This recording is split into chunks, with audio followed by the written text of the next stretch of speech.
आरंभी विनंती करू गणपती विद्यादया सागरा अज्ञानत्व हनुरी बुद्धिमती दे आराध्य मोरेश्वरा चिंता क्लेश दुःख दैन्य देशांतरा पाठवी हिरंबा गणनायका गजमुखा भक्ता बहुतुषवी अलंकापुरी पुण्यभूमी पवित्र तेथे नांदतो ज्ञान राजा सुपात्र तया ठविता घडे महापुण्य राशी नमस्कार माझा श्री सद्गुरु ज्ञानेश्वरासी पुंडलिक वरदा हरी विठ्ठल श्री ज्ञानदेव तुकाराम राजा रामचंद्र भगवान की जय सीताकांत स्मरण जय जय राम महारुद्र हनुमान की जय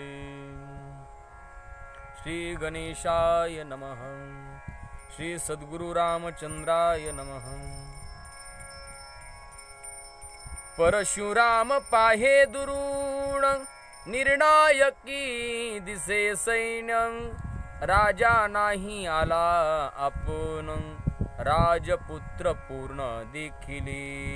या ठिकाणी ग्रंथकर्ते नाथ महाराज सांगतायत की कालच्या अध्यायामध्ये परशुराम सहस्त्र अर्जुनाच्या महिकावती नगरीच्या ठिकाणी गेलेला आहे। राजाला युद्धाला पाचारण केलेलं आहे। सामान्य जे सैनिक आले होते त्यांना निर्नाशिक करून पाठवल्यानंतर आता राजाच युद्धाला येईल या अपेक्षेने परशुराम वाट पाहत होते। भरपूर सैन्य वाजत गाजत आलेलं दिसलं, परंतु त्या सैन्याचा जो मुख्य नायक राजा आहे तो दिसला नाही। म्हणजे राजा आणखी सुद्धा युद्धाला आला नाही, फक्त राजकुमार मात्र सगळे आलेले दिसू लागलेले आहेत। रायाचे राजसूत शोधोनी मारावे समस्त हे मातेची आज्ञा समर्थ तुम्ही कार्यार्थ साधी। परशुराम म्हणू लागलेले आहेत आपल्याला आईनं काम सांगितलेलं आहे, राजाचा एक एक मुलगा शोधून मारायचा आहे, हुडकून घरातून बाहेर काढून मारायचा आहे हे आपल्या आईनं सांगितलंय आणि आयते चालेत, त्यामुळं एकाला सुद्धा जिवंत ठेवणार नाही। जो आईनं सांगितलेलं कार्य आहे ते मी करील अशा प्रकारचा सहस्त्रार्जुन विचार करतात।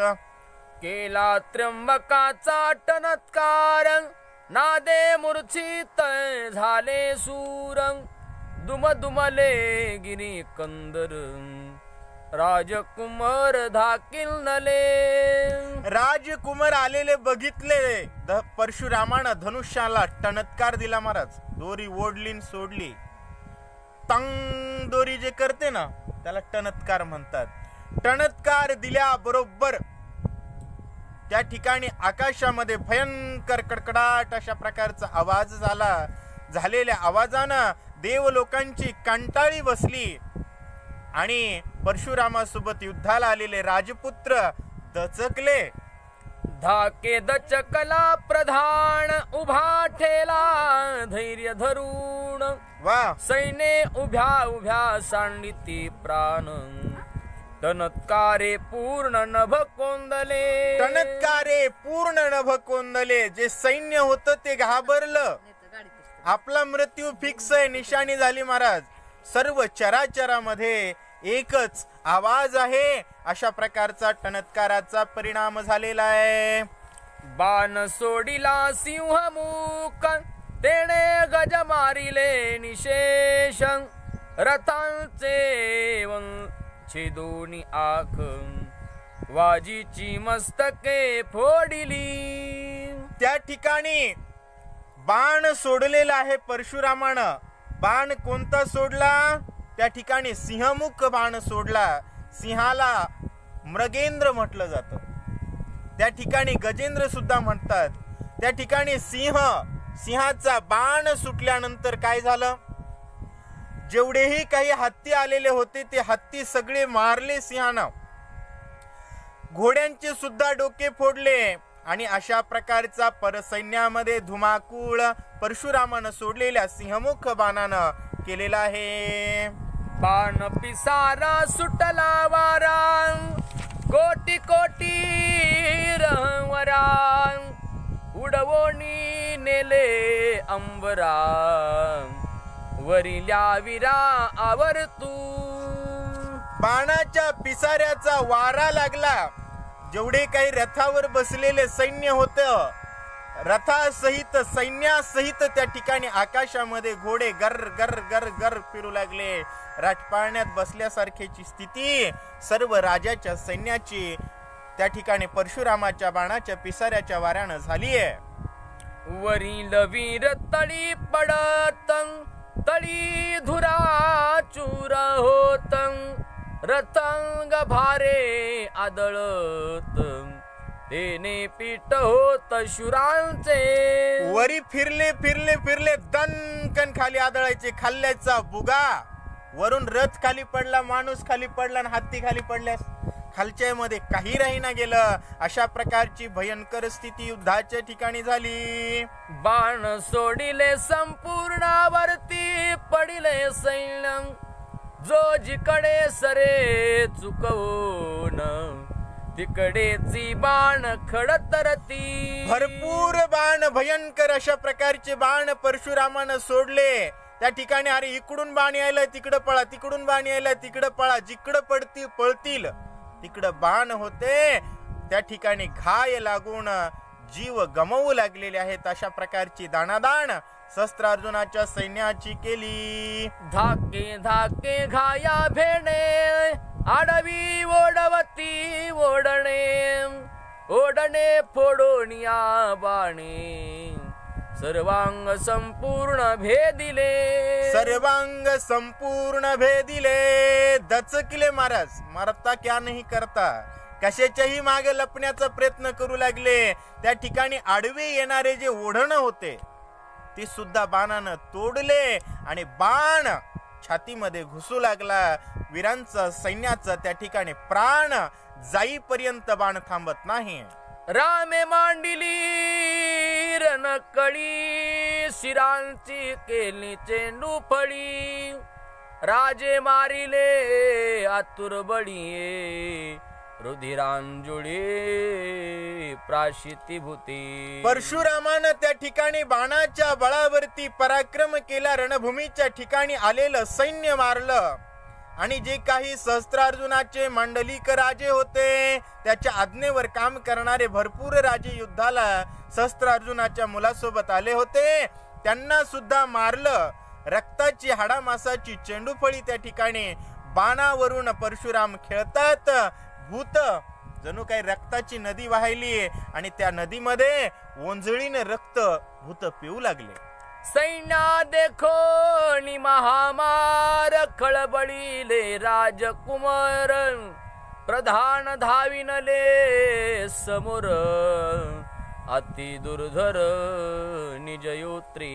अति दुर्धर अशा प्रकारचे निज योद्धे जे काही प्रधान होते, राजाची मुलं होते, सैन्याची दानादान आणि होत असलेला नरसंहार बघितला आणि खवळले. युद्धाच्या तयारीला लागतात. बाणांची झडाडा, प्रधान उडविला रोकडा, नेऊन टाकिला राया पुढा, मस्तकी तडा पडून मेला. प्रधानानं हातात बाण घेऊन परशुरामाकडे जातोय, तोपर्यंत परशुरामाच्या बाणानं त्या ठिकाणी प्रधान उडाला. नगरीच्या ठिकाणी राजा जिथं बसला होता, राजाच्या सिंहासनाच्या ठिकाणी दणकन प्रधान पडला. तडपडून हातपाय खोडून राजा देखत मेला. चंडानी प्रचंड तिही उद केले वितंड, त्यांचे छेदोनिया बाहुदंड, दोहीचे मुंड पाडिली. तंड आणि वितंड अशा प्रकारची दोन त्या ठिकाणी प्रधान होते. त्यांनी सुद्धा परशुरामासोबत भयंकर युद्ध केलं. दोघांना सुद्धा बाणानं मारलं. दोघे पाडिले अति दुर्धर रणी, उठला हाहाकार, हाक दैत्यांचे छेदी वक्त्र, वीरी वीर आटिली. त्या ठिकाणी तंड आणि वितंड रणभूमीच्या ठिकाणी पडल्या बरोबर जे काही सैन्य होतं, दैत्य समाज होता, तो आरडायला लागला. जिकडून आवाज आला तिथं बाण घुसू लागला. अरे म्हणले ओरडिले की जातय, आवाज सुद्धा त्या ठिकाणी बंद केला. सर्व बाजूनं आलेल्या सैन्याचा संहार परशुराम करतात. दोघे पाडिले अति दुर्धर रणी उठला हाकार हाक दैत्याचे छेदी वक्त्र वीर आटिली मग लक्षिले राजकुमार तेही चालिले अति दुर्धर युद्ध चाले घोरांदर शस्त्रास्त्र लागवी घोरांदर भयंकर अशा प्रकारचं युद्ध चालू आहे. तंड वितंड मारल्यानंतर राजपुत्र समोर गेले. राजपुत्रांकडे त्या ठिकाणी धनुष्य घेऊन परशुराम काय करतात? बाणे बाणाते तोडीत शस्त्रे शस्त्रांते झोडीत अस्त्रे अस्त्रांते मोडीत मग उडीत निर्वाण शस्त्री. त्या ठिकाणी बाण सोडला की बाणाला बाणानं त्या ठिकाणी खंडन करायचं, शस्त्रानं शस्त्राचं खंडन करायचं, अस्त्रानं अस्त्राचं खंडन करायचं. शस्त्र अस्त्र बाण सामान्य गोष्टी चलत नाहीत हे लक्षात आल्यानंतर भयंकर दुर्धर अशा प्रकारची शस्त्र हातात घेऊन युद्ध करतात. रामेचे दिले त्यांचे रथ सारथी मारिले शतानुशत वीर मारोनिया तेत अवघे विरथ रणी केली. परशुरामानं त्या ठिकाणी बाणानं शेकडोचे शेकडो प्रधान शेकडोचे शेकडो त्या ठिकाणी रथाचे सारथी मारले, रथाचे तुकडे केले, घोडे मारून टाकले. अशा प्रकारचं भयंकर युद्ध सुरुवात केली आहे. अंतकांतक अर्धचंद्रे निशेषचे दिली त्यांची शस्त्रे सचेची निवटिनी शिरे अवनी रुधिरे प्रवाही. अंतका अशा प्रकारचा बाण घेतला सोडला. त्या ठिकाणी धनुष्यातून बाण सुटल्यानंतर जे काही प्रधान होते त्या प्रधानांचे त्या ठिकाणी सवेची निवटिले शिरे. रणभूमीच्या ठिकाणी त्यांची डोके तुटली आणि महामार लागलेला आहे.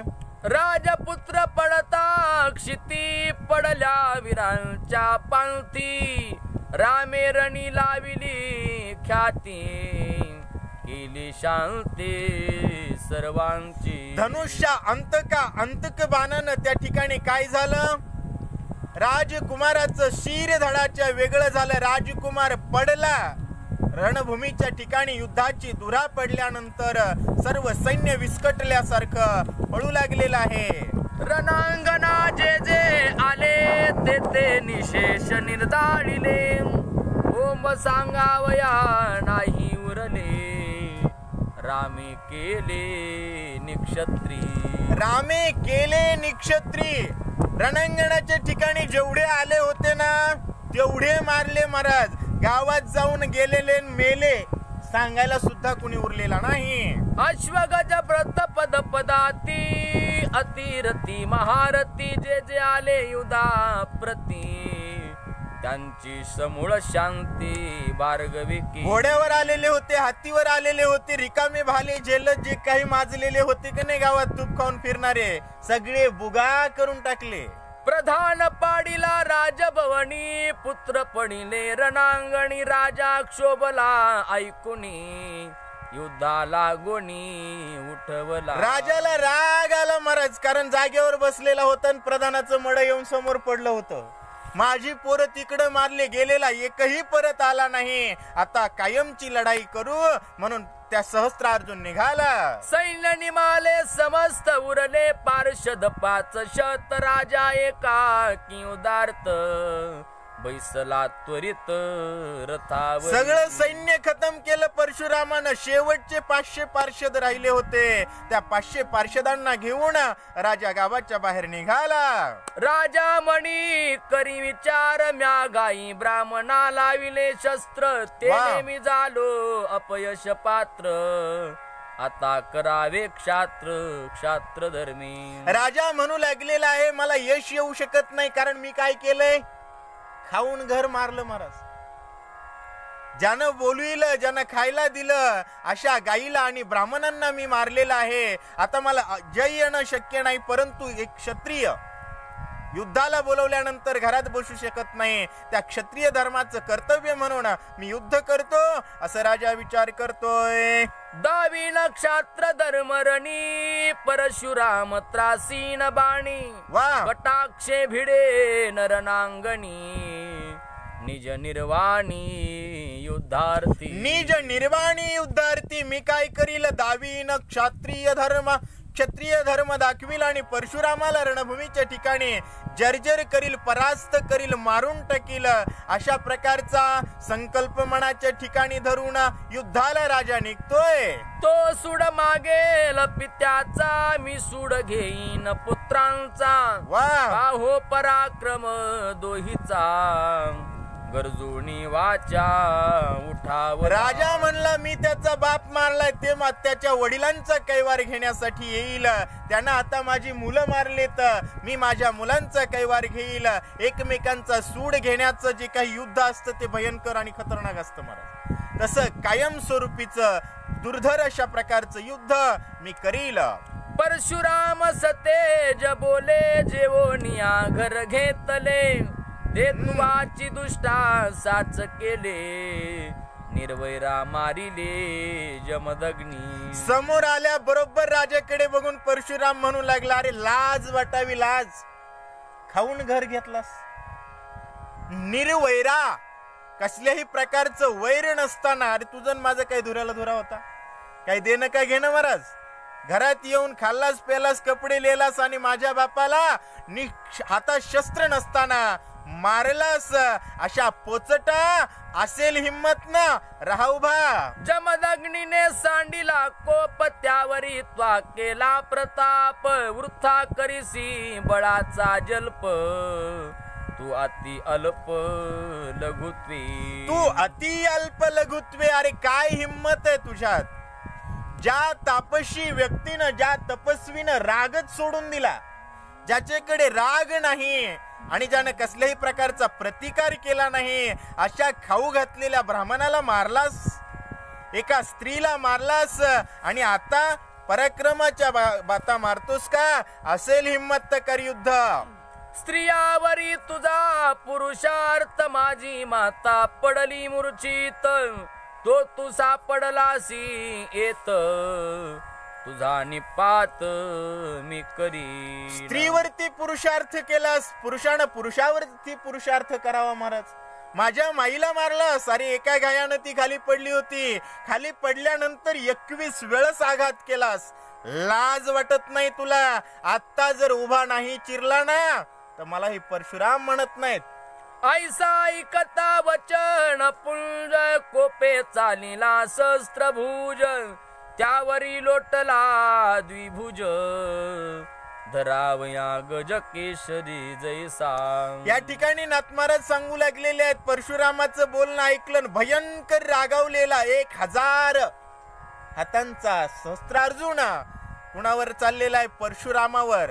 आणि इकडं 2 हाताचा द्विभुज परशुराम सहस्त्रार्जुनाला मारण्यासाठी निघतोय. जशा प्रकारे हत्तींचा कळप जरी असला तर एकच सिंह बस झाला, तशा प्रकारे परशुराम युद्ध करतात. जमदग्नीचा अति क्रोध होता परशुरामी प्रसिद्ध. तो खवळला अति विरुद्ध, रायाचा कंडू छेदावया. परशुरामाच्या जवळ कुणाचा क्रोध होता? जमदग्नींनी दिलेला राग होता महाराज. राग अशा वेळेला आलाच पाहिजे, कधी बी नाही यायला पाहिजे. या ठिकाणी शत्रू दिसल्याबरोबर जो राग वडिलांनी दिलेला होता तो परशुरामाचा खवळला. कोपे धनुष्या वाहिला गुण, काढिले अति तीक्ष्ण बाण. सरसावला सहस्त्रार्जुन, युद्ध दारुण मांडिले. भात्यात जेवढे तीक्ष्ण बाण होते तेवढे हातात घेतले आणि सहस्त्रार्जुन युद्धाला निघाला. दोहिलचे बाण तिकट बळे, पिच्चांचा झुंजाट, गगनी बाणांचा कनकनाट, अव्यवाट उठिला. दोन्हींचे सुद्धा त्या ठिकाणी तीक्ष्ण बाण होते. एकमेकांच्या बाणाला दन दन खन खन अशा प्रकारे लागू लागलेले आहेत. आकाशामध्ये फुलंग्याच फुलंग्या होतात. बाणे बाणाते निवारी, शस्त्रे शस्त्राते संहारी, अस्त्रास्त्राते स्वयंवारी, शस्त्रास्त्रे प्रवीण. दोघं सुद्धा शस्त्रास्त्रामध्ये प्रवीण होते महाराज. सहस्त्रार्जुनही सामान्य नव्हता. शस्त्रावर शस्त्रांचा आघात होऊ लागला, अस्त्रावर अस्त्रांचा आघात होतोय आणि त्या ठिकाणी घनघोर अशा प्रकारचं युद्ध सुरू आहे. सहस्त्र भुजांचा धनुर्वाडा, द्विभुजे लावी एला वेडा, बाणांची झडाडा, काही कैवाडा स्मरीना. काय करावं राजाला समजत नाही. 1000 हातानं बाण सोडू लागला, 2च हातानं बाण सोडू लागला परशुराम. परंतु सहस्त्र अर्जुन राजा बेजार केला.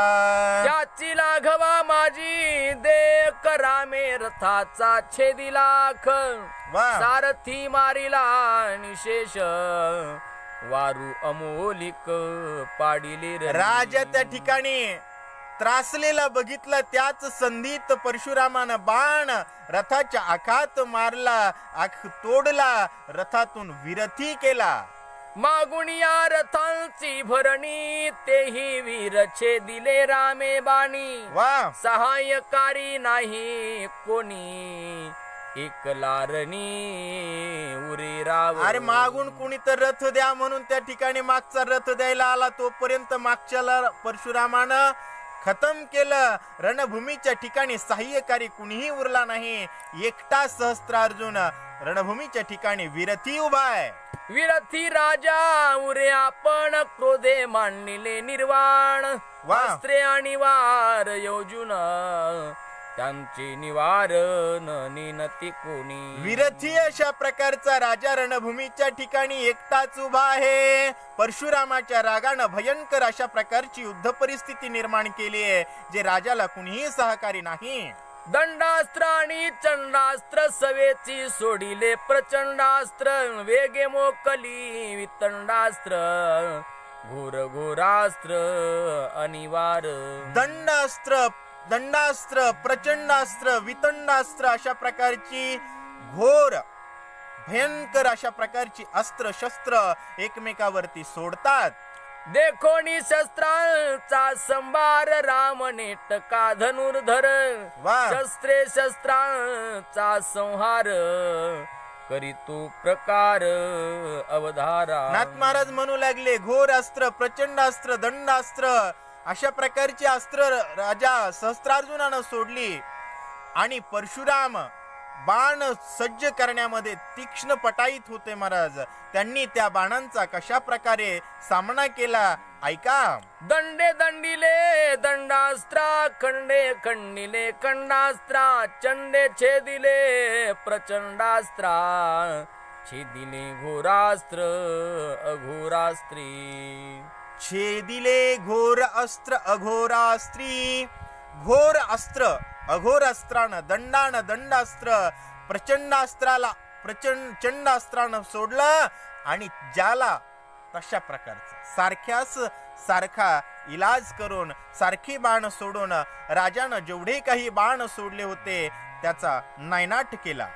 निर्वाणास्त्रे समस्त रामे केली वाताहत, मगाणी वार अति अत्यंत ते चामुंडास्त्र घेतले राई. निर्वाण अशा प्रकारची जेवढी शस्त्र होती ती राजानं सोडली, परशुरामानं तोडून टाकली.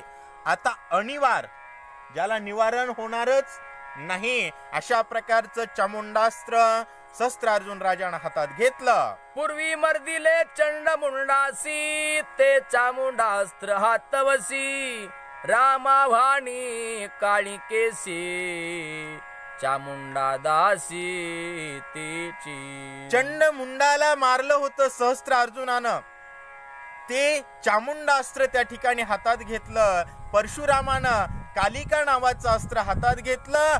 सारखं अस्त्राला अस्त्रानंच त्या ठिकाणी खात्मा करावा लागतो. अस्त्र म्हणजे काय, जे जपले जातात आणि सोडले जातात. सध्या कोरोना आहे, अस्त्र आहे बर का. कोरोना हे काय आहे, अस्त्र आहे महाराज.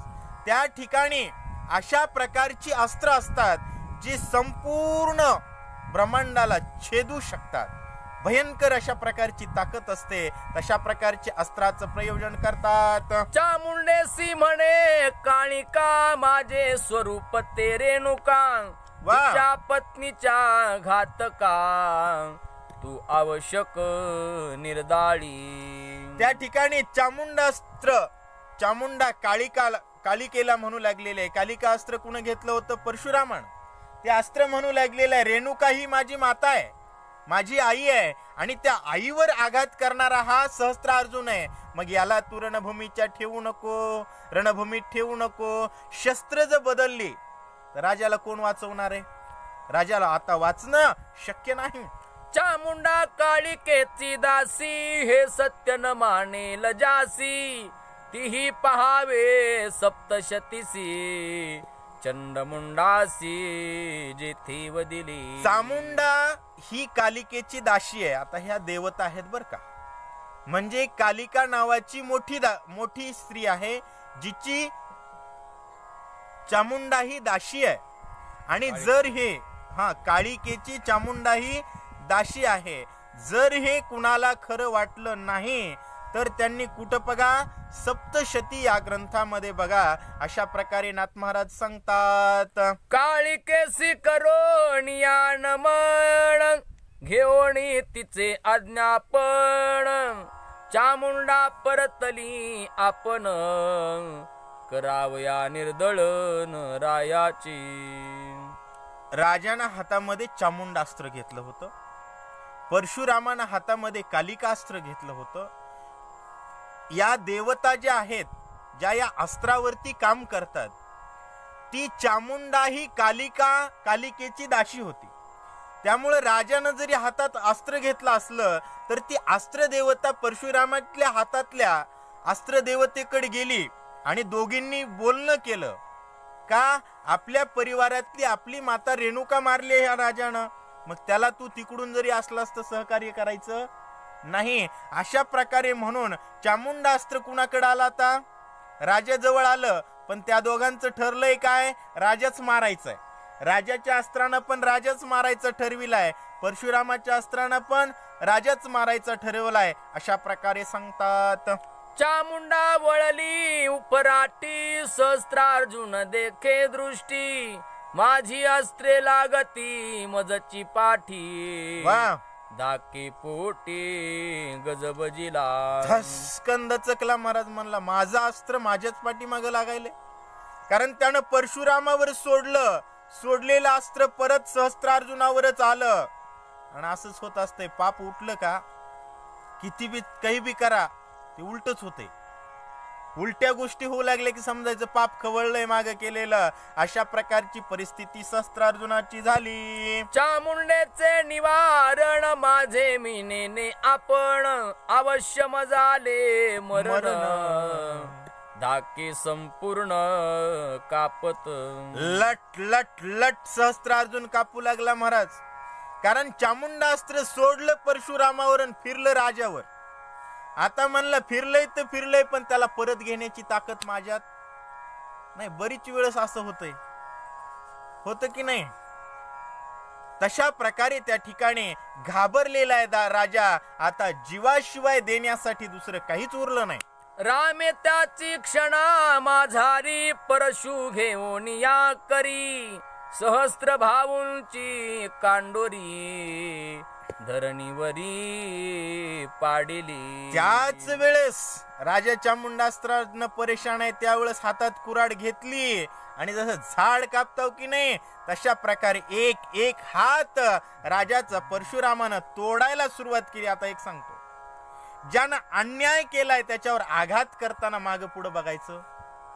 किती माया असो त्यावेळेस माया दाखवायची नाही. झाड तोडल्यासारखं राजाला उभं तोडायला सुरुवात केली. साधोनी निर्वाणीचा आवो, मग मस्तकी घालता गावो.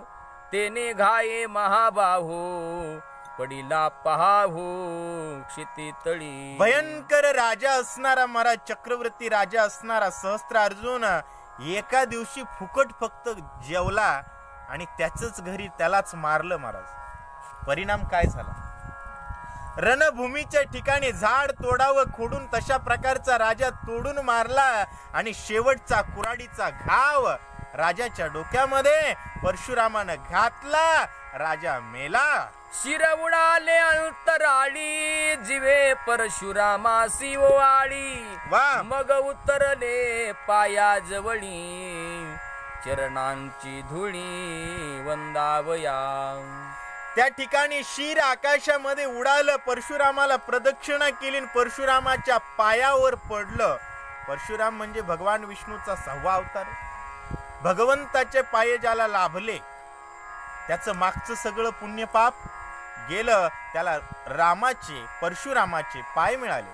सद्भावे आदरिली स्तुती मी गो ब्राह्मण परमघाती. वा, त्या मज शस्त्रधारा तीर्थी पाप निष्कृती निज करे केली. परशुरामा, मी गो ब्राह्मणांना मारणारा एकदम पापी निकृष्ट होतो, परंतु शस्त्राच्या धारेनं निर्माण केलेली नदी आणि त्या नदीमध्ये मला न्हाऊ घातलात आणि माझे गो ब्राह्मणाच्या हत्येचं पाप दूर केलात. सर्वात महत्वाची गोष्ट आहे पाप दूर होणं. देह बचणं किंवा देह न बचणं हे नाही, पाप फिटलं पाहिजे. ज्यानं पाप केले त्यानं जेल भोगून आलं की त्याचं पाप कमी होत असतं बरं का. त्याच्यामुळं कायद्यापासून पळणाऱ्याचं पापाचं गणित चालू असतं. त्यांना वाटतं मी पळू नये, पण तुझं पापाचं गणित चालू आहे, बेरीज चालू आहे आणि ती तुला भोगावंच लागते. भोग तो न घडे संचिता वाचुनी. आणि पाप कुणाच्याच बापाला चुकत नाही. सहस्त्रार्जुन म्हणला काहीतरी परमभाग्य होतं, एका 15-20 दिवसामध्ये झालं त्याचं काम, कारण त्याच्या आई वडिलांचे 10 दिवस होईपर्यंतच थांबला असेल ना. दुसऱ्या दिवशी तर दारात येऊन उभा राहिला, आज मारलास मला आणि माझं पाप दूर केलास, मला मुक्त केलास. म्हणून परशुरामाची स्तुती सहस्त्रार्जुनाचं शिर करताय. छेदिला सहस्त्र भुजांचा भार, छेदिला माझा अहंकार. वा, छेदिला वासना संभार, जीवोद्धार तुवा केला. काय काय केलं महाराज. सहस्त्र हातांचं ओझं वागवत होतो, तो भार नाहीसा केलास. मी एक सहस्त्रार्जुन राजा आहे, चक्रवर्ती राजा आहे, हा अहंकार नाहीसा केलास. त्या अहंकारावर तर माणसं पाप करीत असते. अहंकार गेल्यास देवच ना. अहंकाराच्या जीवावर मी जे पाप केले तो मूल आधार असणारा अहंकार छेदलास, माझा जीवपणा छेदलास आणि मला आता शिवपणाकडे जाण्याचा मार्ग मोकळा केला. परशुरामा, धन्य आहात तुम्ही. छेदिले माझे कर्मा कर्म, छेदिले माझे धर्मा धर्म. वा, छेदोनी माझा मोह भ्रम, ब्रह्म परम मज केली. काय काय छेदलं. माझे कर्मा कर्म छेदले, कर्म आणि अकर्म, चांगली कर्म आणि वाईट कर्म. छेदिला माझा धर्म अधर्म. जीवन जगत असताना धर्म असतो आणि अधर्म असतो. करायला काय पाहिजे धर्म, करू नये काय अधर्म. ही कर्मबंधनं कुठपर्यंत आहे, जोपर्यंत मुक्त होत नाही. खोड्या करू नये किंवा कराव्या वर्गात बसल्यानंतर. पास झाल्यास काय, 7वी पास झालं, आता 7वीच्या वर्गाच्या बाहेर जरी फिरलं तर मास्तर काही म्हणते का. तसा देहाचा धर्म आहे, तोपर्यंत चांगलं वागावं, वाईट वागू नये. ही कायदे, भारतातली कायदे भारतातल्याच नागरिकाला ना. तसं जीवाबद्दल जी कायदे लावले ती जिवंत असणारासाठीच, मुक्त होणाऱ्याला ती कायदे नसतात. त्यामुळं माझा कर्म आणि अकर्म, धर्म आणि अधर्म आणि मोह भ्रम, जो काही हे सगळं माझं आहे, मला काय पाहिजे, मला हे पाहिजे, काय होता मोह, हा भ्रम आहे. तो भ्रम सुद्धा छेदला आणि काय केलं महाराज, ब्रह्म परम मज केले. भ्रम छेदला आणि मला ब्रह्म बनवलात. धन्यवाद. छेदिले माझे नाव रूप, छेदिले माझे पुण्य पाप. वा, छेदुनिया संकल्प विकल्प, ब्रह्म निर्विकल्प मज केली. काय काय छेदलं. छेदिले माझे नावरूप. सहस्त्रार्जुन नावाचं जे काही नाव होतं ते छेदलं. रूप म्हणजे ते शरीर छेदलं महाराज. छेदिले माझे पाप पुण्य. परमार्थ करायला लोक आल्यानंतर बरीच लोक, 99% लोक पुण्य करण्यासाठी येतात. परमार्थ कशासाठी करावा, पुण्य नाहीसं झालं पाहिजे आणि पापही नाहीसं झालं पाहिजे. झुंजार ते एक विष्णुदास जगी, पाप पुण्य अंगी नातळे त्या. पुण्य नाही, पाप नातळे नाही, पुण्य भी नातळे. मुक्त कुणाला म्हटलं जातं? बहु पुण्य पोशी येले. पुण्य सांभाळता आलं पाहिजे, सोडून देता आलं पाहिजे. पुण्याचा त्याग आणि पापाचा त्याग या दोन्हीतून ज्यावेळेस व्यक्ती दूर होतो. कसं आहे, एखाद्याच व्याजानं पैसे घेतले जर आपण आधी मेलाव तर लोक म्हणतात काय, याच्यावर भार राहिला कशाचा? ऋणाचा. आणि जर समजा लोकांकडे पैसे असताना मेलं तर त्याला वाटतंय माझे घ्यायचे राहिले. दोन्हीतही जीव गुंततो की नाही? तसं पाप आणि पुण्य, पुण्यही फेडावंच लागतं, पापही फेडावंच लागतं. जोपर्यंत फेडणं बाकी आहे तोपर्यंत मुक्त होता येत नाही. त्यामुळं पाप गेलं माझं आणि पुण्य गेलं महाराज. छेदिला छेदोनिया माझा संकल्प विकल्प. चांगलं करावं, वाईट करू नये, वाईट करावं, ही जी काही संकल्प विकल्प मनाची चंचलता आहे ती सुद्धा काय केली? छेदली. आणि मला काय केलं? ब्रह्म केलं. पण कसं? निर्विकल्प ब्रह्म. विकल्पाचा ब्रह्म आपण होतो. रामायण ऐकल्याबरोबर लगेच आत्मसाक्षात्कार झाल्याची अनुभूती जागेवर मिळते. आणि काही म्हणू द्या, वाटतं की नाही आपल्याला देवच जणू काय अनुभव होतोय. पण हा विकल्पाचं ब्रह्म आहे, कारण लगेच उठल्याबरोबर हे सगळं विसरतं. निर्विकल्प स्थिती म्हणजे काय? अनंताचं सेवन अतिउच्च पदावर जाऊन करणं, जे सदोदित आहे. निरंतर अशा प्रकारचं निर्विकल्प ब्रह्मस्वरूप तुम्ही मला दिलात. म्हणून परशुरामाची स्तुती ते तुटलेलं शिर करू लागले. छेदिले अहम सोम पण निशेष छेदिले मी पण.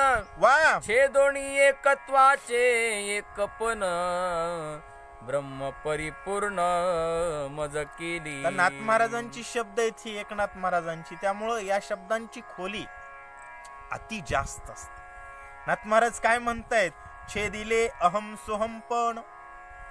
जनाबाईचं एक अभंग आहे बघा, अहम सोहम सहित दळिले. बरोबर आहे की नाही? काय काय दळावं लागतं याचं पीठ केलं पाहिजे. अहंकार असला की माझा देह आहे, मग माझं घर आहे, माझी पत्नी आहे, माझी लेकरं आहेत, माझं गाव आहे, माझा देश आहे. हे माझ्या एका शब्दानं केवढा गुताडा केला, लगेच देश केला की नाही? बघा, ते अहम. बर, हे माझं नाहीये, ते ईश्वरीय तत्व माझं आहे. सोहम तो मी आहे.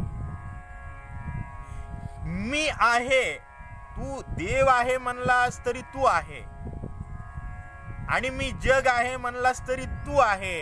याचा अर्थ मी जिवंत आहे, आणखी सुद्धा मी गेलेला नाही. म्हणून हे अहम आणि सोहम दोन्हीला विरघळावं लागतं. अहम सोहम दळुनी दोघांचं घुसळण केलं पाहिजे, म्हणजे मीचा नाश होतो. मीचा नाश झाल्यानंतर काय उरतं? निशेष छेदिले मी पण. अहम सोहम दळल्यानंतर मीपणा छेदला जातो. पण कसा छेदावा? निशेष. झाड तोडलं हो, पण शेंडे खुडले, मरल का? बरं, हे झाड कसलं आहे महाराज? 15व्या अध्यायातला पहिला श्लोक म्हणा. कसा आहे? ऊर्ध्वमूल मदशाखा. याची मुळावरी आहेत. मी या झाडाच्या मुळा कुठे आहेत? वरी येत. आता कसा उपडिणार? मुळा खाली असलेलं झाड उपडता येतं ना, ज्याच्या मुळावरी येत त्या कसं उपडणार आहेत? ते उपडायचं असेल तर अहम सोहमला दळलं पाहिजे. तो अहम आणि तो सोहम माझा तुम्ही बाणानं छेदलात, आणि माझा जो मी सहस्त्रार्जुन आहे, हा मीपणा होता तो निशेष. भागाकार जर केला तर बाकी शेष काही उरलं नाही पाहिजे, त्याला निशेष म्हणतो आपण. ते निशेष छेदलं, मीपणा छेदला. छेदोनी एकत्वाचे एकपण. आता निशेष मी संपलोय म्हणजे मी एकटा उरलोय म्हणतात. काही लोकांना एकांत आवडतो, लोकांत नाही. पण एकांतात सुद्धा मी एक आहे ही भ्रांती असते ना. याचा अर्थ तू एक आहे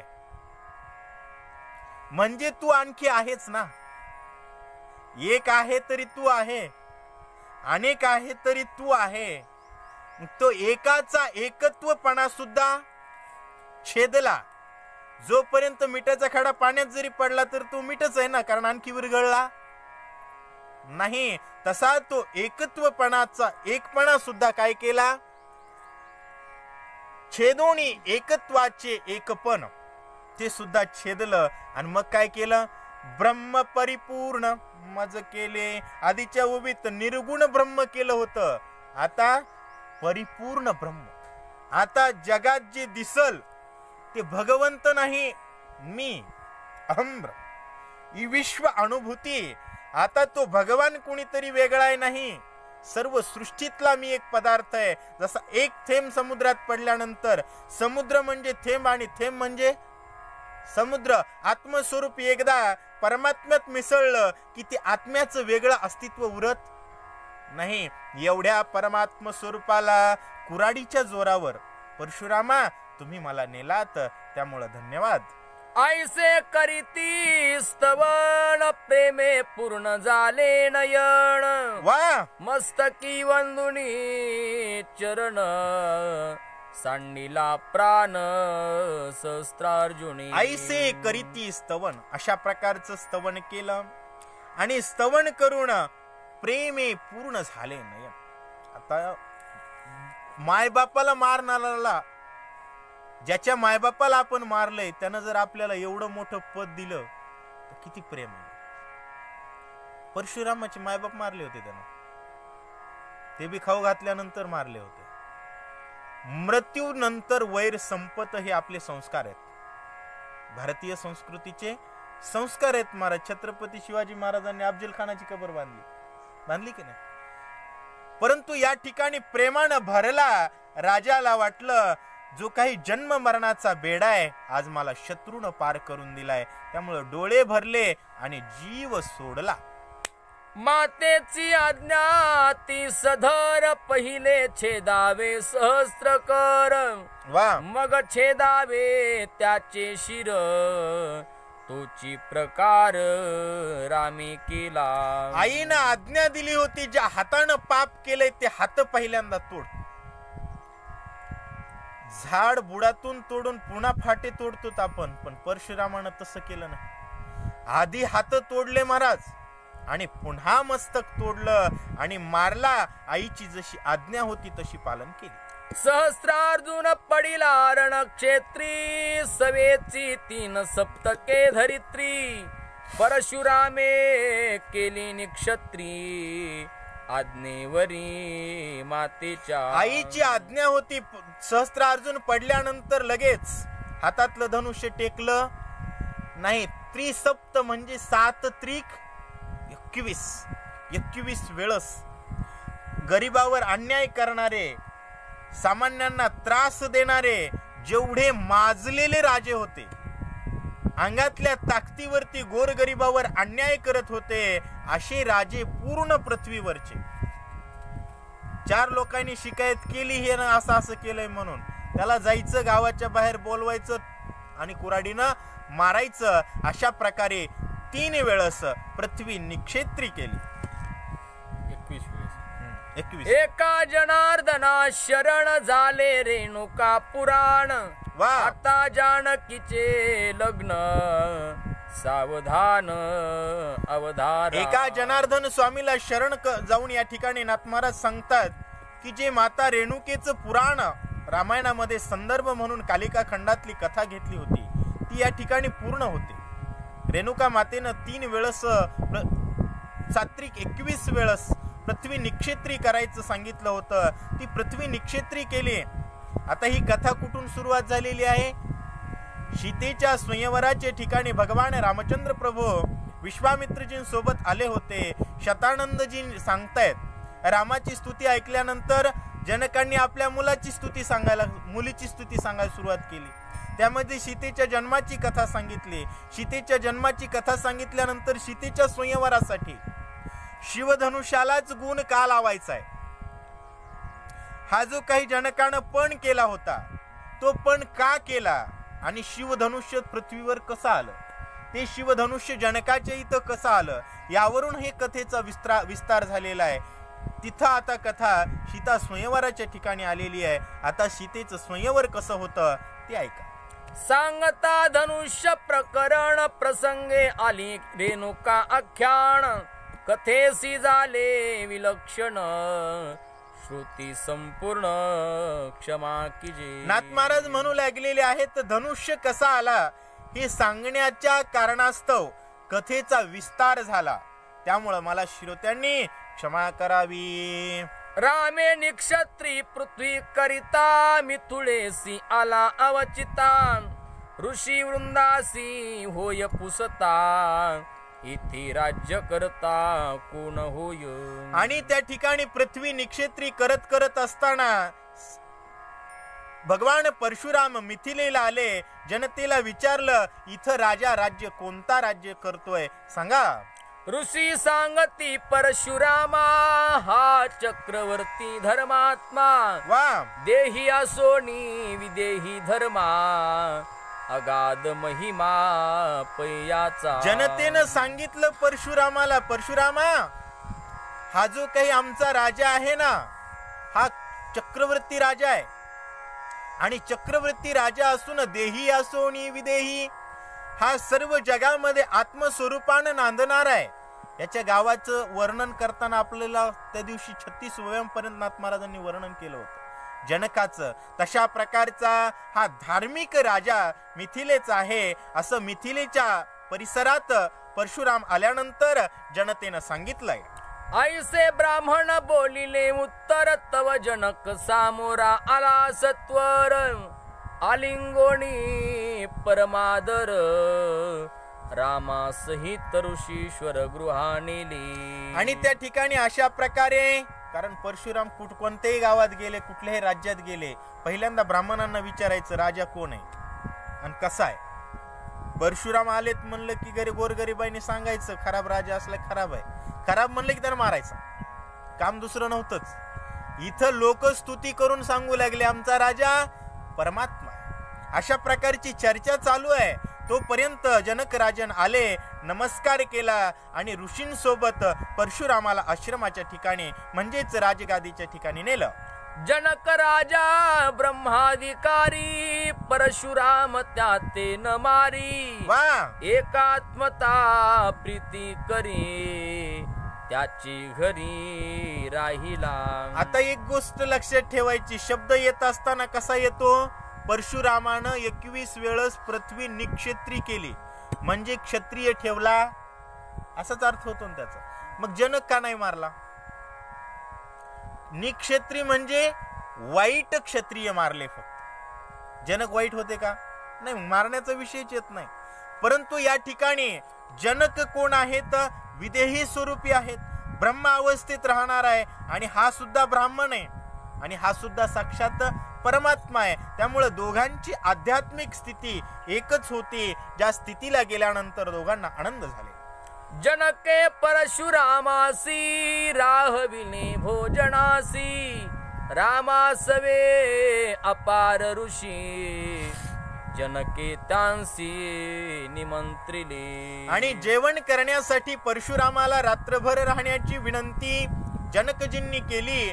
परशुरामजींसोबत जेवढे ऋषी होते त्यांना सुद्धा विनंती केली. रामे ठेवणी धनुष्य बाण स्वये केले संध्या स्नान भीतरी करावया भोजन ऋषी पंक्ती पूर्ण बैसली. शतानंदजी त्या ठिकाणी कथा सांगू लागलेले आहेत विश्वामित्राला आणि रामाला. काय म्हणतात, परशुराम आंघोळीला गेले महाराज आणि आंघोळीला जात असताना घरामध्ये ती जे काही 21 वेळेस पृथ्वी निक्षेत्री केलेला धनुष्य होता, रक्तानं लालबुंद महाराज, दुसरं कामच नाही. तो धनुष्य त्या ठिकाणी घरामध्ये ठेवलेला होता. ताटे वाढिली चोखंडी अवघ्या रसा एकची गोडी वा. जनके अत्यंत आवडी केली परवडी भृगुवर्या. अवघ्या पदार्थाला एकच गोडी. परशुरामाला जेवण करण्यासाठी जनकांनी जे काही निर्माण केलेला स्वयंपाक होता ती ताठ वाढली महाराज. आता जनकाच्या घरचं जेवण आहे, जनकाचं नुसतं गावात आल्यानंतर पाय ठेवल्यास वर्णन करायला किती वेळ गेला. त्या जनकाच्या घरचं जेवण आहे, जे विदेह आहेत आणि शुकाचार्यांचे गुरु आहेत, त्यांच्या आध्यात्मिक सामर्थ्याचं माधुर्य ज्या जेवणामध्ये दडलं होतं, त्यांनी परशुरामजींचा आदर सत्कार करून जेवायला वाढलेले. ते देखताची परिपक्वान देखणे देखती निजनयन. वा, दृश्य द्रष्टानी दर्शन समरसे लोचन सुखी झाले. समरसे लोचन सुखी झाले. सुखी कधी होते महाराज? समान दृष्टी असेल तर. हरिपाठात काय आहे? समान दृष्टी असेल तर समबुद्धी घेता समान श्रीहरी शमदमावरी हरी झाला. तशा प्रकारचा भगवान आहे आणि त्या भगवंताचे निशेष भक्त असणाऱ्या जनकजींचं जे काही स्वयंपाक आहे ते कशा प्रकारचं आहे? देखणे देखती निज नयन. निजाची नयन म्हणजे आत्मस्वरूपाच्या नयनानं देखणं म्हणजे परमात्मा. ते अन्न वगैरे याचं वर्णन नाथ महाराज करत नाहीत. कशालाही उपमा नाथ महाराज अध्यात्माचीच देतात. ही विशेषता आहे. नाथ महाराज म्हणतायत देखणे देखणे देखती निज नयन. ही स्थूल डोळे अन्न पाहतात. निज डोळे म्हणजे आत्मस्वरूपाची डोळे फक्त परमात्म स्वरूपी ठेवाच ज्यांना पाहता येतो अशा प्रकारच्या डोळ्यानं परमात्म स्वरूपी ठेवा देणारे म्हणजेच जनकजींच्या सानिध्यात गेल्यानंतर ईश्वरीय देखणं स्वरूप सामान्य जीवाला सुद्धा सहज दृश्य होतं. अशा प्रकारचं ते अध्यात्माचं जेवण असं नाथ महाराजांना म्हणायचंय. पण भौतिक सुद्धा जेवणाचा कार्यक्रम आहे. स्वानंदी भोजना देता मिठी शब्दी निशब्दता श्रवणी उठी. वा, तेने भवनाची पोटी सुख संतुष्टी स्वानंदी. स्वानंदी भोजना देता मिठी. आनंदानं जेवायला बसल्यानंतर काय होतं? शब्दी निशब्दता श्रवणी उठी. शब्द ऐकल्यानंतर निशब्दता. शब्द ऐकल्यानंतर कानात येतात. कानातून अंतकरणात येतात. निशब्दता. आता अंतकरणात शब्द गेल्यानंतर ईश्वराची अनुभूती येते. ज्यावेळेस ईश्वर दृष्टिक्षेपात आल्याची अनुभूती येते त्यावेळेस शब्दाचं काम संपलेलं असतं. म्हणजे श्रवणावर शब्द पडल्यानंतर निशब्दता श्रवणी उठे. तेने भवनाची पोटी. त्यामुळं त्या भवनामध्ये त्या ज्या काही परिसरात बसले त्या पोटी सुख संतुष्टी स्वानंदे. आणि ते खाणाऱ्याच्या पोटात सुद्धा काय आहे? सुखाची संतुष्टी. हे सगळं अध्यात्मातून कशा पद्धतीचं आहे? जनकाच्या सहवासात गेल्यानंतर अध्यात्माचा आनंद. आता रामायणाचा जर सुंदर अध्याय ऐकला श्रोते म्हणते पोट भरलं. पोट भरतंय का? अंतकरण भरतंय. ते अंतकरण जनकजींच्या सानिध्यात गेल्यानंतर भरतं. अशा प्रकारचा भाव खोल शब्दातून वर्णन करतो. या परिपक्वानाचा वास सबाय समरसी परेश. तो येताची सुवास सुख उल्हास घ्राणासी.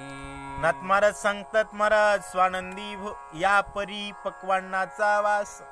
वास कसा आहे? नुसता नाकाला वास आला तर डायरेक्ट मध्ये गेला. अंतकरणातून परमात्म्याचा आनंद गेला मिळाला. सबाह्य समरसी परेश. पराच्या पलीकडचा जो परमात्मा आहे जो परेश आहे. नुसता स्वयंपाकाचा वास जरी घेतला तर अंतकरणातही परमात्मा असल्याची अनुभूती आणि जगातही परमात्मा असल्याची. सज्जनाच्या घरचं अन्न बी खावं हो. मी तर म्हणतो भांडण बी सज्जनासोबतच करावं प्रेमाचं. कारण त्यात मजा आहे. कुठल्याही गोष्टीनं सज्जनाचा सहवास लाभला की माणसं त्या ठिकाणी काय होत असतात? अमर होत असतात. ज्ञानेश्वर महाराजांना ज्यांनी त्रास दिला त्यांचंही चरित्रात नाव आहेच की. विसोबा खेचरांनी ज्ञानदेव महाराजांना त्रासच दिला नसता तर तेवढे मोठे झाले असते का ते? कसं बी या सज्जनाच्या सानिध्यात या. माझं असं ऐकून लोकांना चांगल्यांना त्रास देऊ नका. नाही तर सानिध्यात या म्हणून चांगलं वागायला लागले द्यात आली त्रास. तसं नाही. या ठिकाणी सांगतायत सबाह्य समरसी परेश.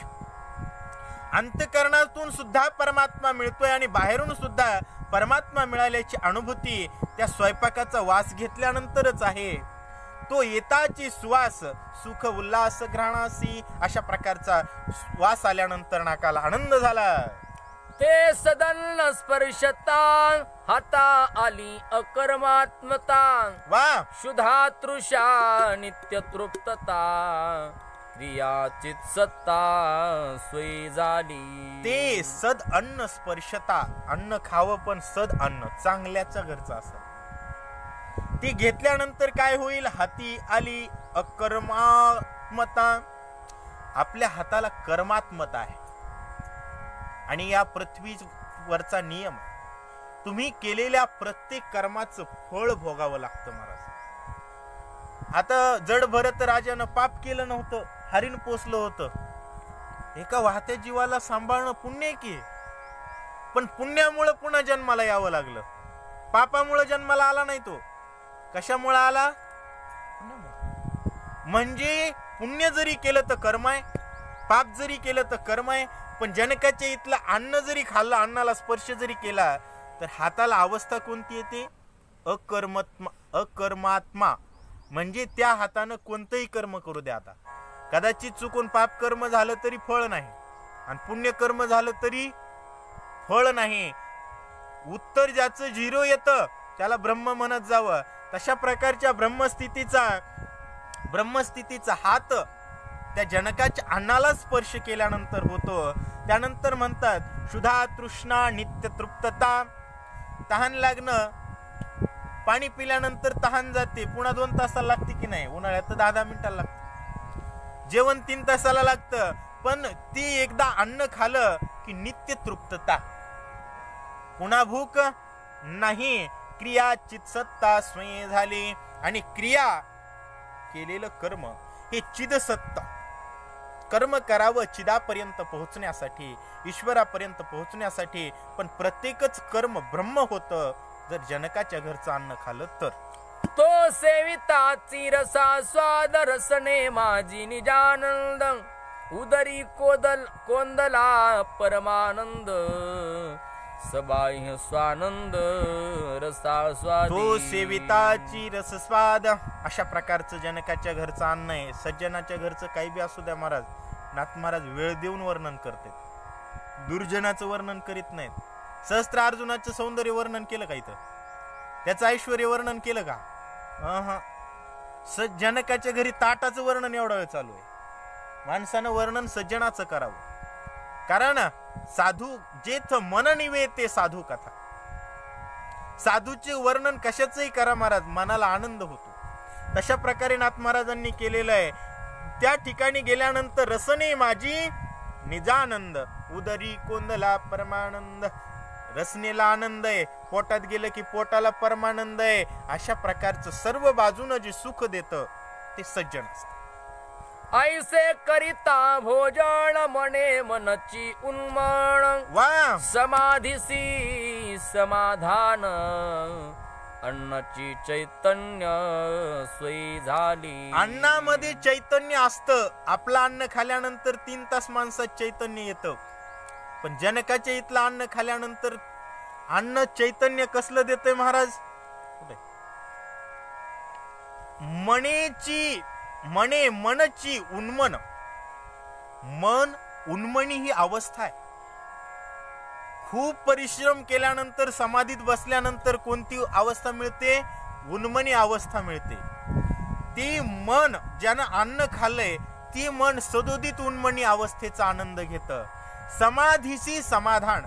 समाधान लाभण्यासाठी माणसं समाधीत बसतात, पण त्या समाधी सुखाला सुद्धा समाधान मिळतं जनकाच्या इथले 2 घास अन्न जरी खाल्ले ना तरी सुद्धा. त्यामुळे किती बी काम असलं, चांगल्या इमानदार माणसानं जर म्हणलं आमच्या इथं 2 घास खा, सगळी कामं सोडावीत आणि खावा मला, का?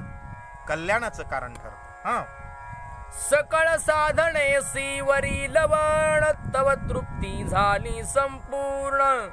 श्रीरामाचे पंक्ती सजे भोजन, अपूर्णपण असेना. सकळ साधने सी वरी लवण. सर्व साधल्यानंतर वरी काय देतो महाराज आपण? मीठ. ते मीठ दिल्यानंतर काय झाली, तृप्ती झाली. आणि रामाच्या पंक्तीला बघा, जनकाच्या घरचं अन्न आहे आणि परशुरामाच्या सोबत जेवण आहे, मग काय कमी आहे, सर्व आनंदी आनंद. या परी स्वये तृप्त झाले, स्वयेची संसारा अंचवले. वा वा. तृप्ती सुखे सुखी झाले, स्वस्थ राहिले स्वस्थानी. सर्व ऋषीवर्य जे काही आहेत ते अन्न खाल्ल्यानंतर काय झाले, तृप्त झाले. पण सवेची संसारा आचवले. संसाराची लई चित्रता आहे. परमार्थात बसल तोवरच परमार्थाचा, उठला की संसाराचा होतोस. सवेची संसारा अचंवले. विरक्त पद्धतीनं रोज जर पोथी ऐकली, रोज जर कीर्तन ऐकलं, विरक्ती येते. 24 तास संसारात राहतं माणूस, पण चिंतन ऐकलेल्या कीर्तनाचं चालू असतं. त्यामुळं डोस रोज. आपण भावार्थ रामायणच का करतो त्याचं कारण आहे. कीर्तन लोक महिन्याला ऐकतील, लय झालं 8 दिवसाला ऐकतील, पण रोज नाही. रोज जरी ऐकलं तर रोज वेगळा अभंग असतो, वेगळा महाराज असतो. संदर्भ परमार्थाचा नसतो. काल हे झालंय उद्या हेच होईल असं नाही. पण भावार्थ रामायणाचं दररोज परमार्थाचं काय आहे, सातत्य आहे. त्यामुळं विरक्त संसार होतो. संसार कसा होतो, विरक्त होतो. संसारी असावे असोनी नसावे, असं जर माणसाला अवस्था पाहिजे असेल तर भावार्थ रामायण. कारण दिवसभर काम करा, रात्री ऐका. 1 तास तर असाही जाते. चलत चलत कुणाला गप्पा ऐकत बसण्यापेक्षा हे ऐका. म्हणजे तुम्ही संसारात राहून सुद्धा विरक्त परमार्थ कराल. इथं जनकाचं अन्न खाल्ल्यानंतर ती स्थिती झालेली. फळाशा फोडोनिया फोडी, वासना शिरा काढोनी बुडी. शांती परिपक्वा पानाची विडी, स्वलीला तोंडी घातली. मग जेवणासोबत काही फळ दिले होते महाराज. ते फळ खात असताना फळाची अपेक्षा, प्रत्येक कर्म करताना माणसाला फळाची अपेक्षा असते.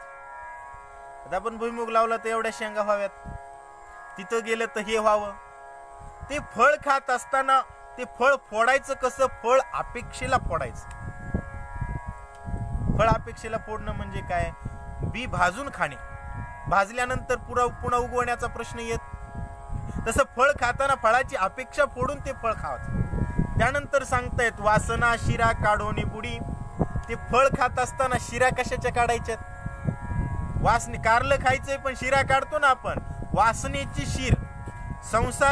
संसाराचं ग्रहण करताना वासना न काढता आपण संसार करतो. मग काय होतं, जन्म घेणे लागे वासनेच्या संगे. संसार करावा, जीवन जगावं, पण वासना काढून. तशा प्रकारे सांगतायत शांती परिपक्वा पानाची विडे. आणि असं जेवण झाल्यानंतर शांतीचा विडा, परिपक्व झालेल्या शांतीच्या पानाचा विडा खाल्ल्यानंतर सदोदितची शांतता भेटते. ते जेवण करू लागले महाराज जनकाच्या घरी पंक्तीला. जाळुनी अहंकार कठीणपणा, सोहम गाळी व शुद्ध चुना. लागोणी शांती परिपक्व पाना, तांबूल साधना सुस्वादू. सुना कडक असतंय का नाही आधी, पण ते काय केला कडक, जाळोनी अहंकार कठीणपणा. तो चुना जाळला महाराज, पुन्हा मऊ झाला. आपण पानाला लावतो ती चुना किती मऊ असतो महाराज. तो चुना कशाला लावला, शांतीच्या पानाला चुना लावला. आणि मग अहंकार काढलेला, मऊ झालेला, शांतीच्या पानाला लावलेला चुना परमार्थाला संसाराला त्यानं रंगील महाराज. आणि मग अशा रंगलेल्या परमार्थाचा, रंगलेल्या संसाराचा तांबूळ, मग ते तोंडाला काय आली, चव बी आली आणि रंग बी आला. असं जनकाच्या घरचा तांबूल आहे. सर्व सारांचे निज सार, तेची सेविती खदीर सार. शिरंग रंगाकार अति पवित्र तांबूल. अत्यंत पवित्र अशा प्रकारचं तांबूल आहे. सर्व साराचं सार. सर्व साराचं सार काय आहे, ते निज सार. आणि ते म्हणजे काथ. चुना लावून लगेच रंगत का, सर्व साराचं सार असणारा कात लावला आणि ते सुद्धा मस्त लाल झालं. अर्पिले सुमन चंदन दीपावली निरांजन यथोक्त करिता पूजन सुख संपन्न भार्गव. सुमन, चंदन, दिवे आणि फूल वाहिले आणि अशा प्रकारचं जेवण घातलं महाराज. कुणाला? परशुरामाला. जनकजींनी घातल्यानंतर परशुरामाला आनंद झाला. परशुरामाचा निज मेढा सीतेने स्वय करोणी घोडा. वा वा. सीताचा करोणी ओढा बाणाचा गाडा जाना केला. लेकरच शेवटी हे इकडे जेवणाचा कार्यक्रम ते चालू आहे तोपर्यंत त्यांनी ठेवलेला धनुष्य ती घेतला उचलीला महाराज सीतेनं. लहानपणी ते लेकर काठी अशी मध्ये घालून हे करतात बघा, घोडा चल चल चल म्हणून, किंवा ते बापाच्या पाठीवर बसून घोडा करतात का, तशा प्रकारचा धनुष्य घोडा केला, गाडा केला. आता गाड्यावर बसतात बघा लेकर, तशा पद्धतीचा. आणि चल हाट म्हणून सीता ते धनुष्य ओढत नेऊ लागली. त्या धनुष्यावरी बैसोणी घोडा नाचवी राजांगणी. वा. स्वेच्छा क्रीडे राजभवनी राजबिंदीतुनी धावडी. त्या ठिकाणी धनुष्य घेतलं, राज घोडा बनविला, नाचू लागली, खिळू लागली. कुठं? राजभवनात. आता ती राजाची मुलगी आहे, तिला काय भीती आहे? बिनधास्त ती खेळतीये. ठेविले ठाई धनुष्य बाण राम न देखे आपण. वा. मग रायावरी कोपायमान काय वचन बोलिला. सगळं जेवण झाल्यानंतर परशुराम आले. जिथं धनुष्य ठेवलं होतं तिथं दिसलं नाही महाराज. परशुरामाने डोळे लाल बंद केले आणि जनक राजाकडे बघायला सुरुवात केली. माझ्या धनुष्याची चोरी करी आईसा बळिया कोण क्षेत्री तुवा लपविला आहे घरी तो जड करी मज दावी. परशुरामानं सांगितलं, जनका माझा धनुष्य उचलू शकेल आणि माझा धनुष्य चोरू शकेल असा बलवान तू कुणाला लपवलायस? कारण चोरी करणारे आणि बलवान लोक मी ठेवले नाहीत. तू जर लपून ठेवला असशील तर लवकर बाहेर काढ, मला त्याला मारू दे. 500 महावीरी धनुष्य नुचले तिळभरी त्याची जेने केली चोरी तो झडक करी मज दावी. 500 वीरांना जो धनुष्य तिळभर हालत नाही तो धनुष्य ठेवलेल्या ठिकाणी नाही. याचा अर्थ एवढा भयंकर वीर तुझ्या राज्यात कुणीतरी आहे, तो लपलाय, त्याला बाहेर काढून आणून दे. ऐकोणी क्रूर राम वचन राजा जनक कंपायमान आजी मजाले पूर्ण विघ्न राम क्षत्रज्ञ कोपला.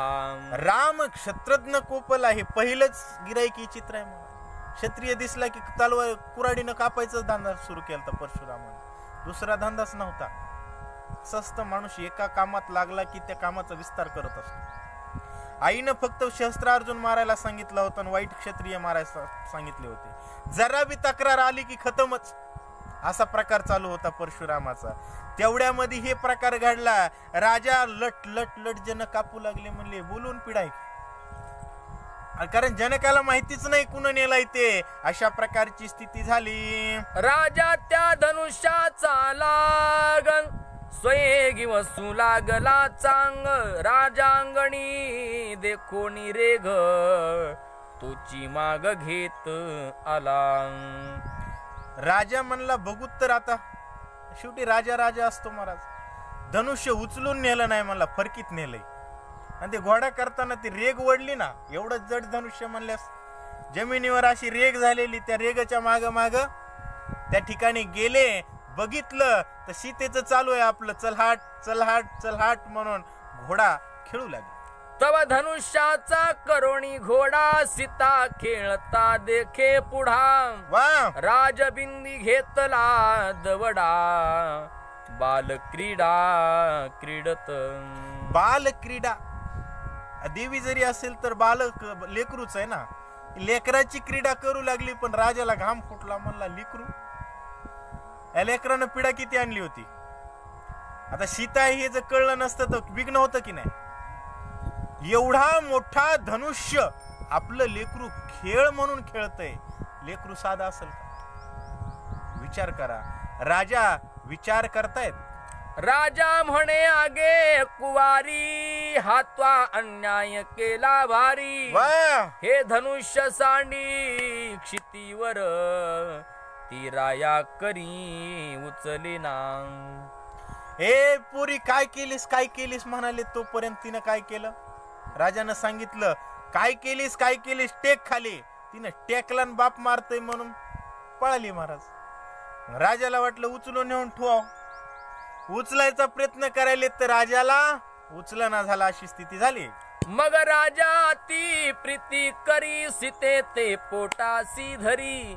म्हणे बैसया घोड्यावरी, ती हरिकेवरी बैसली. पळून गेलेल्या लेकराला म्हणले राजा. आता राजाला कुठं म्हणता येईल मला उचल नाही म्हणून. जवळ घेतलं नाही मारीत म्हणून माया केली महाराज.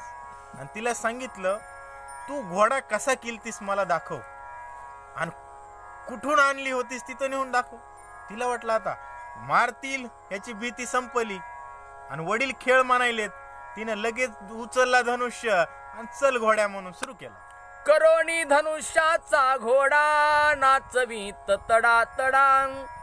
आली परशुरामा पुढा, दिखोनी गाढा तो विस्मित. तड तड तड तड घोडा करीत नाचवीत परशुरामाच्या पुढे आली. ह्याच्या पायाखालची जमीनच हादरली ना महाराज. कारण परशुरामाला वाटलं होतं कुणीतरी भयंकर वीर असेल. बघितलं तर लेकरू आहे, घोडा खेळायले. जनकाच्या इथं भल्या भल्यांची हवा जाती महाराज. घर जनकाचं आहे. त्या मुलीला बघितल्यानंतर परशुराम आश्चर्यचकित झाले. तो म्हणे ही आदिशक्ती, आणि का धनुष्य नुचले हाती. वा इसी आदि पुरुष होईल पती, आणि कासी प्राप्ती नव्हे इची. आणि कासी प्राप्ती नव्हे इची. बघितल्यानंतरच परशुराम म्हणले अरे ही व्यक्ती नाही, आदिशक्ती आहे. कारण ईश्वरीय सत्ता ती तशीच असते महाराज. माणसं बरोबरी करूच शकत नाही. 500 माणसाला न उचलणारा न हालणारा धनुष्य घोडा म्हणून खेळू लागली ना. त्या ठिकाणी त्यांनी सांगितलं हिला सामान्य पती नाही, आदिपुरुषच पती म्हणून पाहावा लागेल. राम रायासी पुसे विचार, इसी कोणने मिलावर.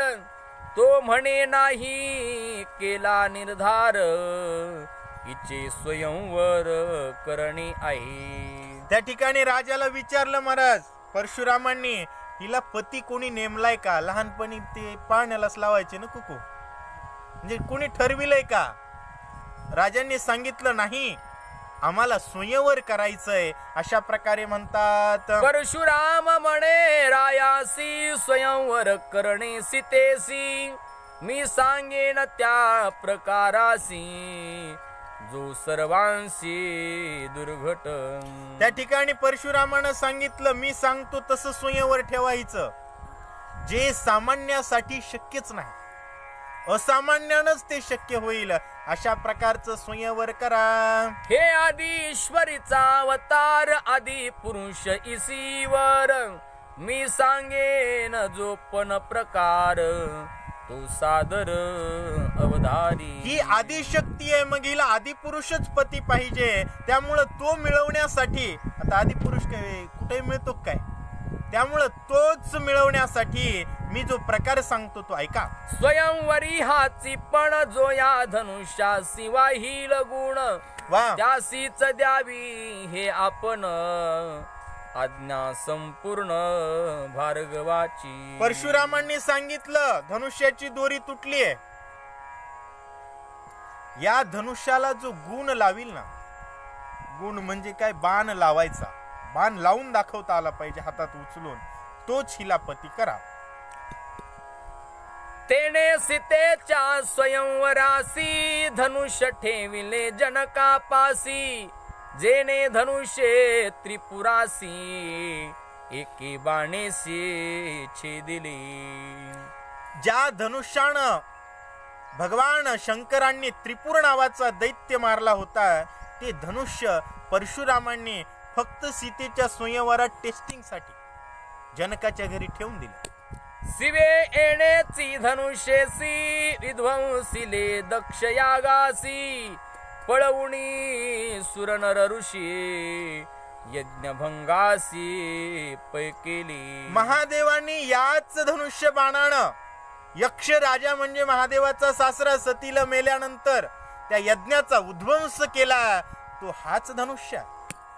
हेची शिवचाप घेऊन करी 21 वेळा निक्षत्री परशुरामे केली धरित्री तेही स्वयंवनी ठेविले. शतानंद ऋषी विश्वामित्राला सांगू लागलेले आहेत, त्यामुळं सीतेच्या लग्नात या बाणाचा पण केलेला आहे, ज्या धनुष्यानं 21 वेळेस परशुरामजींनी पृथ्वी निक्षेत्री केली. हे धनुष्याची मूळ वार्ता अतिशय रसाळ कथा शतानंद झाला सांगता ऐकून समजता आश्चर्य. ही धनुष्य बाणाची मूळ कथा शतानंदजींनी सांगितल्यानंतर ऐकणाऱ्या सर्व श्रोत्यांना आश्चर्य वाटू लागले. आता जनकाच्या निज घरी स्वयंवर सभेची पणी हे महासभेची माझारी राम प्रताप थोरी धनुर्भंगी. आता जनकाच्या घरी त्या ठिकाणी स्वयंवरची सभा होणार आहे, ज्या सभेच्या ठिकाणी भगवान रामचंद्र प्रभू धनुष्याचा भंग करणार आहेत आणि स्वतःच सामर्थ्य सिद्ध करणार आहेत. अशी रसाळ कथा पुढच्या अध्यायामध्ये होणार आहे. त्या स्वयंवराचे निरूपण रसाळ कथेचे गोडपण एका जनार्दना शरण श्रोते सज्ञान अवधान देत. एका जनार्दन स्वामीला शरण जाऊन या ठिकाणी नाथ महाराज म्हणतात की ती रसाळ कथेचं निरूपण माझ्या सर्व श्रोतेस मायबाप सज्जनांनी लक्ष देऊन ऐकावं. स्वस्ती श्री भावार्थ रामायणी बालकांडे एकाकार टीकायाम चाप निरूपणम नाम सप्तोदशोऽध्याय. पुंडलीक वरदे हरि विठ्ठल श्री ज्ञानदेव तुकाराम राजा रामचंद्र भगवान की जय. सीताकांत स्मरण जय जय राम महारुद्र हनुमान की जय. या ठिकाणी अशा प्रकारे बालकांडाचा 17वा अध्याय पूर्ण झालेला आहे, ज्यामध्ये क्षत्रिय धर्माला कलंकित असणारा सहस्त्रार्जुन राजा मारला आणि जे काही शिवधनुष्य होतं ते जनकापाशी आलं, ही कथा झाली. त्यानंतर जनकाच्या परिवाराचं, जनकाच्या ऐश्वर्याचं, आध्यात्मिक भोजनाचं वर्णन केलेलं आहे. अशा प्रकारचा सुंदर अध्याय या ठिकाणी पूर्ण होतो. धन्यवाद. रामकृष्ण. गण गण गणात